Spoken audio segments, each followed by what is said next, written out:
muy buenos días. Mi nombre es Darimar Cantillo y les vengo a hablar sobre el riesgo de importancia relativa del dictamen de auditoría y su estructura. ¿Qué es riesgo? El riesgo de auditoría en función al riesgo de incorrección material y del riesgo de detención. El riesgo de auditoría debe ser minimizado. Riesgo de incorrección material.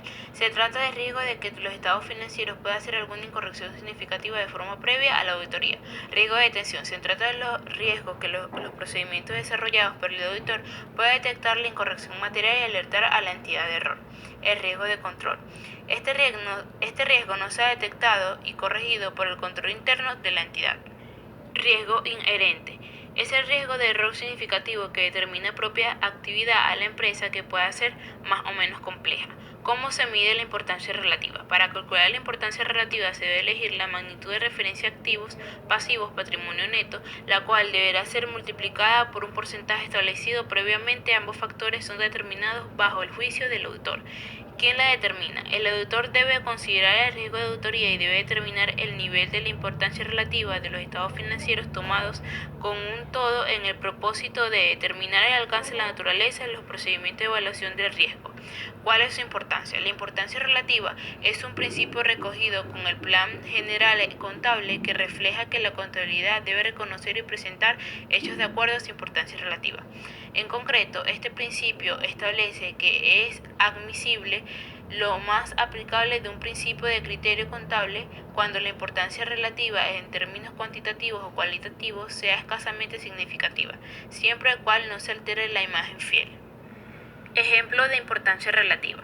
Por ejemplo, supongamos que se ha determinado la materialidad global en relación a la actividad de antes de impuestos, que, considerando los resultados de la auditoría de la evaluación de riesgo, asunto distinto relacionado con el tema, el nivel se ha establecido en un 7%, la utilidad antes de los impuestos fue de $1.000 millones, la utilidad antes de los impuestos fue de $1.000, la utilidad neta fue de $700, la materialidad global fue de 7% y el valor fue de $70.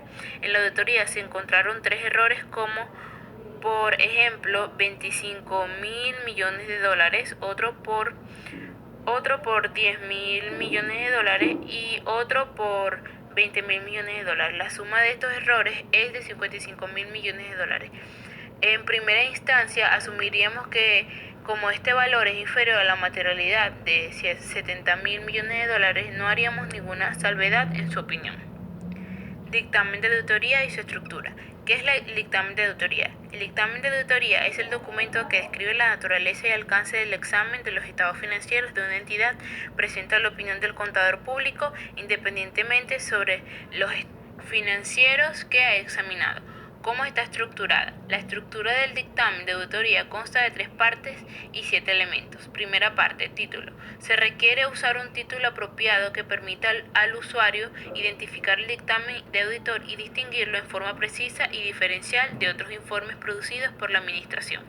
Destinarios. Los destinarios del dictamen usualmente son los socios, el consejo de administración, junta directiva u organismo similar de la entidad cuyos estados financieros han sido examinados. ¿Cuáles son los tipos de informes?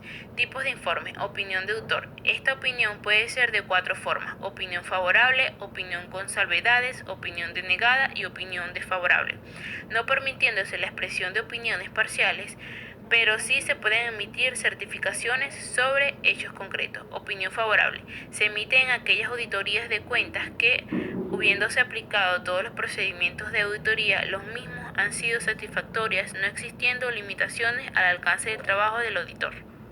Opinión con salvedades. No siempre el informe del auditor es favorable, por el contrario, es relativamente frecuente que éste contenga una opinión adversal derivada por las denominadas salvedades, o bien se opte por la obtención provocada por incertidumbres y limitaciones al alcance. Opinión desfavorable. Se supone que la manifestación de las cuentas anuales no reflejan la imagen fiel, por lo que es el resultado de los errores e incumplimiento de naturaleza muy significativo que hay un número elevado de salvedades. Opinión denegada.